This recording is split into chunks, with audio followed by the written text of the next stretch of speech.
Le rôle du professeur, je le définis comme un accompagnant sur le tapis, mais aussi en dehors du tapis. Je suis éducatrice avant tout, avant d'être entraîneur, avant d'être professeur. Voilà, c'est m'impliquer aussi dans la vie des enfants et pas que sur le tatami. Notamment pour la tranche cadet et junior, c'est aussi un accompagnement un peu psychologique, gérer les émotions, parfois faire le médiateur avec les familles. Le judo, c'est juste pas que de la compétition, c'est aussi une façon de voir la vie. Et il y a beaucoup de valeurs que toi tu vas en fait développer dans le judo, que tu vas retrouver et qu'il va falloir que tu retransmettes dans la vie en fait. Et c'est ça qui est important. C'est beaucoup de contacts, beaucoup d'approches humaines avant tout, et ensuite pour y greffer des contenus techniques et accompagner ceux qui le veulent en compétition. Vivre de sa passion, c'est quand même la plus belle chose qu'on peut avoir, et transmettre. Ce que j'aime dans ce métier, c'est le fait d'apprendre à chaque fois et de remettre en cause tout ce que tu fais par rapport au public que tu as. J'aime les accompagner, j'aime leur apprendre voilà, le goût de la compétition, mais aussi tout simplement le goût du judo. Donc, parce qu'au judo, il n'y a pas que la compétition, il y a aussi la ceinture noire, il y a l'esprit du judo.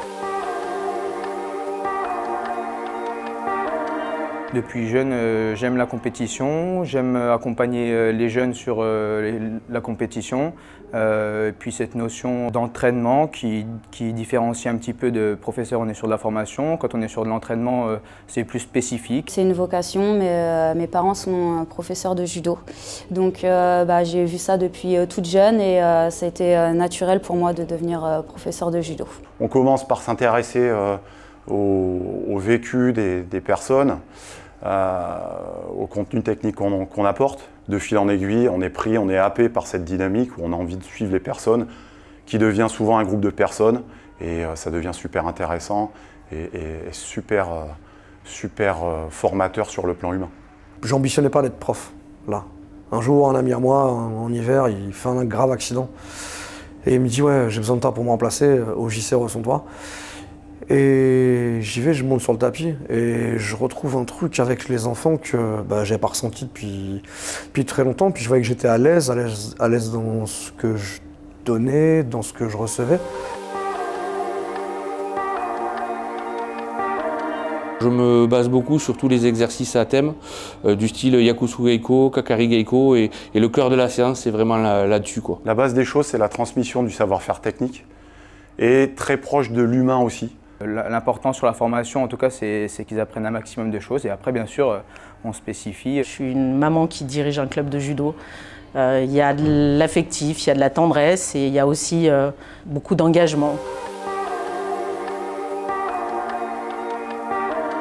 Mon meilleur souvenir en tant qu'entraîneur, je dirais qu'il y a le premier titre de championne de France d'Anaïs Perrault en moins de 48 il y a 2 ans. Et puis tout simplement hier et aujourd'hui avec Elias Capadonou en moins de 50. C'était l'élève de mon père, il est passé avec moi depuis cette année. Et puis aujourd'hui Mathéo qui devient aussi champion de France en plus de 90. Les championnats par équipe, on est revenu médaillé 2 fois. En 2012 avec les filles qui font vice-championne de France et en 2015 avec les cadets garçons qui font 3e. Ce sont vraiment 2 souvenirs impérissables. Les équipes, ça reste toujours particulier pour les entraîneurs. Je vais dire peut-être quelque chose qui va piquer. Je pense que la première fois que ma fille a gagné un combat de judo.